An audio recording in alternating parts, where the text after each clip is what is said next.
Cumprimento os irmãos com a paz do Senhor. Mais um vídeo aqui no canal.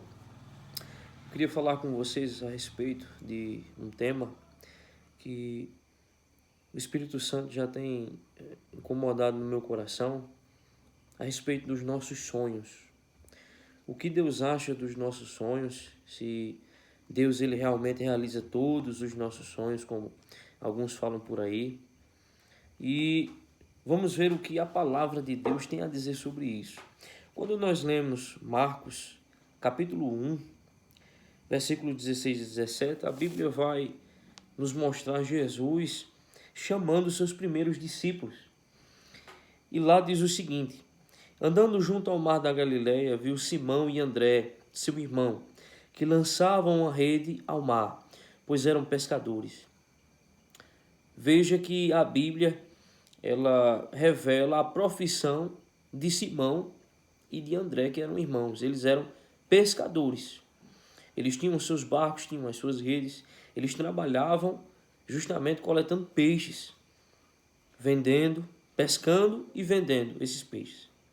Mas no verso 17, Jesus diz o seguinte: e Jesus lhes disse: vinde após mim, e eu farei que sejais pescadores de homens. Nós entendemos que Simão e André, como Tiago e João, os filhos de Zebedeu, que eram pescadores também, provavelmente eram homens que, antes de serem encontrados por Jesus, eles tinham o sonho, provavelmente, de comprar um barco maior, de comprar redes maiores, de contratar funcionários para trabalharem para eles se aposentarem e ficarem só administrando o dinheiro. Talvez, a Bíblia não diz, mas a profissão desses homens nos leva a crer que era isso. E de repente Jesus chega e diz: olha, vocês não serão mais pescadores de homens, de peixes, vocês serão pescadores de homens, pescadores de almas. Veja que interessante que quando vamos, por exemplo, para Marcos capítulo 3, a partir do verso do 13 ao 18, a Bíblia vai nos dizer sobre a eleição dos 12 discípulos.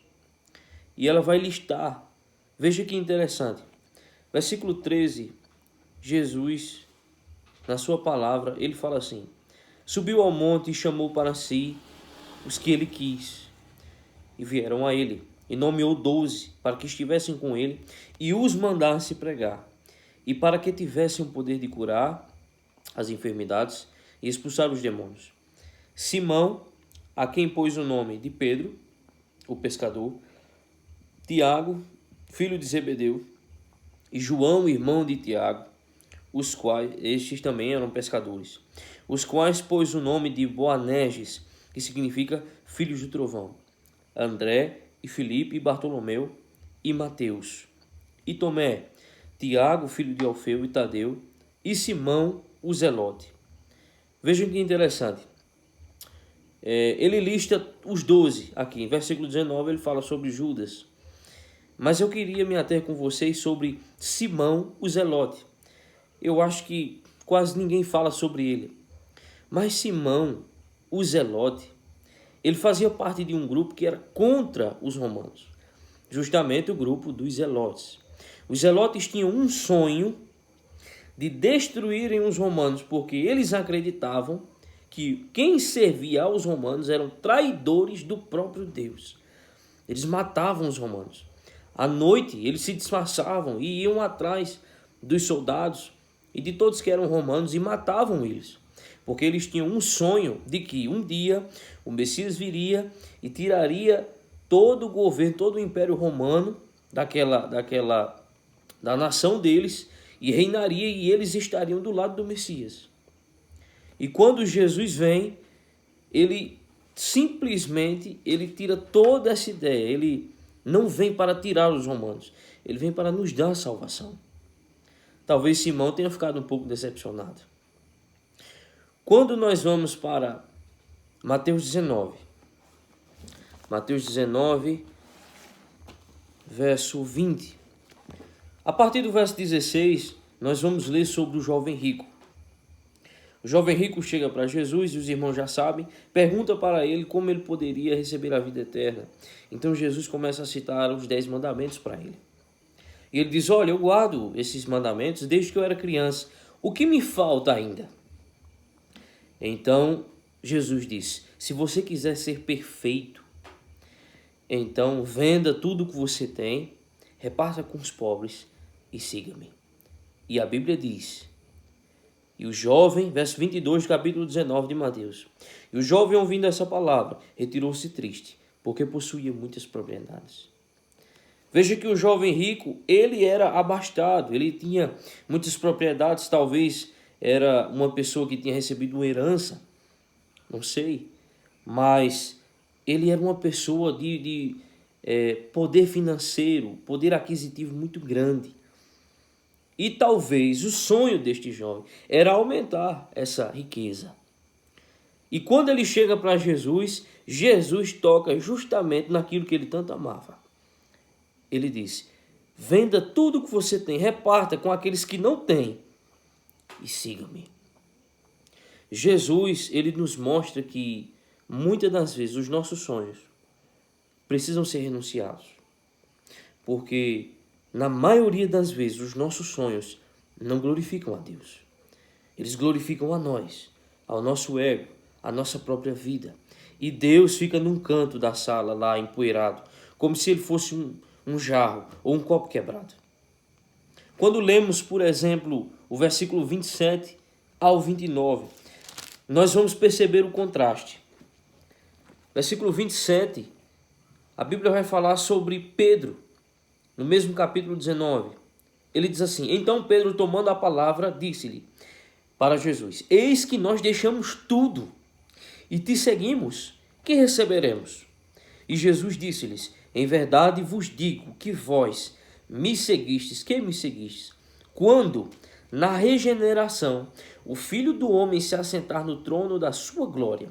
Também vos assentarei sobre 12 tronos, para julgar as 12 tribos de Israel.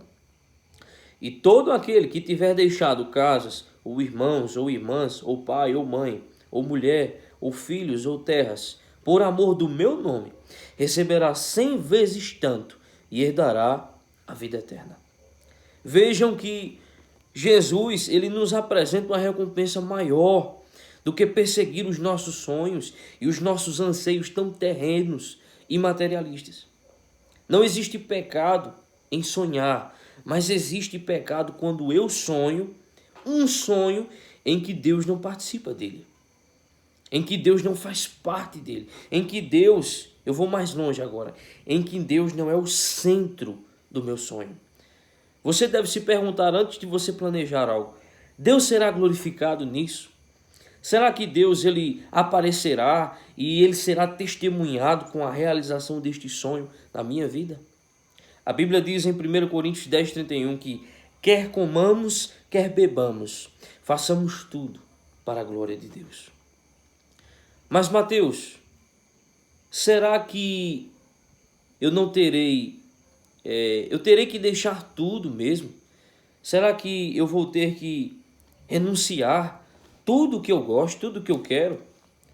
É como eu disse, se Deus não participa dessas coisas, então provavelmente a resposta é sim. Vocês querem mais um exemplo?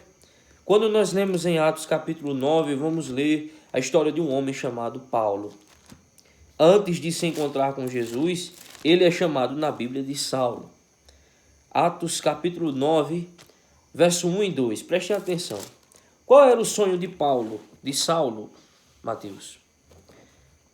E Saulo, respirando ainda ameaças e mortes contra os discípulos do Senhor, dirigiu-se ao sumo sacerdote e pediu-lhe cartas para Damasco, para as sinagogas, a fim de que, se encontrasse alguns daquela seita, quer homens, quer mulheres, os conduzisse presos a Jerusalém. A Bíblia vai dizer, e Paulo ele confessa isso na carta aos Filipenses capítulo 3, verso 5, que ele era fariseu e filho de fariseu. Era um homem muito zeloso pela lei judaica. E qual era o sonho de Saulo, Mateus? O sonho de Saulo, descrito em Atos 9, 2, é ele acabasse com toda a cristandade daquele lugar. O sonho de Saulo era destruir todos os seguidores daquele que eles chamavam de seita. Esse era o sonho de Saulo. Mas por que não deu certo? Porque este não era o sonho de Deus. Veja o que Deus fala, o que Jesus fala a respeito de Saulo para Ananias, no versículo 15 e 16. Jesus chama Ananias e diz para ele ir para lá. Ananias fica um pouco receoso porque já sabe da fama que ele tem. Mas Jesus disse: vai, porque este quem? Saulo. Este é para mim um vaso escolhido para levar o meu nome diante dos gentios e dos reis e dos filhos de Israel. E eu lhe mostrarei quanto deve padecer pelo meu nome. Então vejam que o sonho de Saulo, ele foi totalmente ignorado por Deus, porque este não era o plano de Deus. Deus não queria que os seus filhos fossem mortos nas mãos de um homem e fosse exterminado e ali terminasse o cristianismo. Deus, o sonho de Deus, o sonho de Cristo, o plano de Cristo para Saulo era que ele fosse transformado numa nova criatura e ele se tornasse uma pessoa que levasse o nome de Cristo a toda a região, em todos os lugares, e ele padecesse pelo nome dele.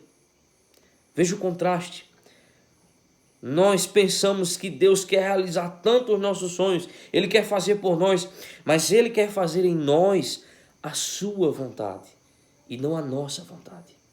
Porque a nossa vontade é falha, ela é fraca, ela não chega aos pés daquilo que Cristo tem para nós. Nós queremos algo insuficiente, queremos algo que não vale a pena, coisas fúteis. Deus quer coisas eternas para os seus filhos. Por quê, Mateus? Qual é a prova de que Deus tem algo melhor para mim? Isaías 55. Quando lemos Isaías 55, verso 8 e 9, os irmãos conhecem muito bem essa palavra. Isaías, usado por Deus, ele diz o seguinte: porque os meus pensamentos não são os vossos pensamentos, nem os vossos caminhos, os meus caminhos, diz o Senhor. Porque assim como os céus são mais altos do que a terra, assim são os meus caminhos mais altos do que os vossos caminhos. Os meus pensamentos mais altos do que os vossos pensamentos. Os planos de Deus são maiores do que os planos da humanidade. Os sonhos de Deus, os propósitos de Deus são muito maiores, eles são muito superiores, infinitamente mais altos do que os planos e propósitos da humanidade. Nós somos empurrados, somos pressionados a termos muito dinheiro, a amarmos o materialismo, a termos um carro, uma casa maior, uma garagem maior, sempre ter um carro ou uma moto melhor, tudo. Fazer uma viagem internacional, seja o que for, mas Deus, Ele tem coisas maiores. E os sonhos de Deus não se limitam a coisas financeiras, porque quando nós fazemos isso com Deus, nós diminuímos Deus. Deus não se limita a isso. Deus é eterno. Está acima destas coisas pequenas e fúteis. Então você pode me perguntar, de novo, seria errado, Mateus, eu sonhar? Seria errado eu querer ter uma condição financeira melhor para ajudar a minha família? Seria errado eu comprar um carro ou comprar uma casa? É claro que não. Mas o segredo está em 1 de João, capítulo 5, verso 14. João vai escrever nesta referência o poder e a eficácia da oração. E ele vai escrever: em tudo, quando orarmos, em tudo que orarmos, se for da sua vontade, Ele nos ouvirá. Nos ouvir, quando ele diz ali, nos ouvir, é prestar atenção no que está sendo dito, considerar o que está sendo falado. Você pode sonhar tudo. Você pode sonhar ter um bom emprego, pode sonhar passar em um concurso, pode sonhar em ter uma casa melhor, pode sonhar em ter uma boa condição financeira para ajudar a sua família, mas isso só será possível se for da vontade de Deus. Os seus sonhos e os seus projetos, eles serão realizados se eles glorificarem a Deus. porque senão eles não se realizarão. E eu quero dizer a vocês, finalizando este vídeo, que escolham viver os planos de Deus, escolham viver os sonhos de Deus, mesmo que isso signifique renunciar aos seus. Deus realiza sonhos sim, mas os sonhos dele e não os nossos, porque os planos dele, os pensamentos dele, os propósitos dele são maiores do que os nossos.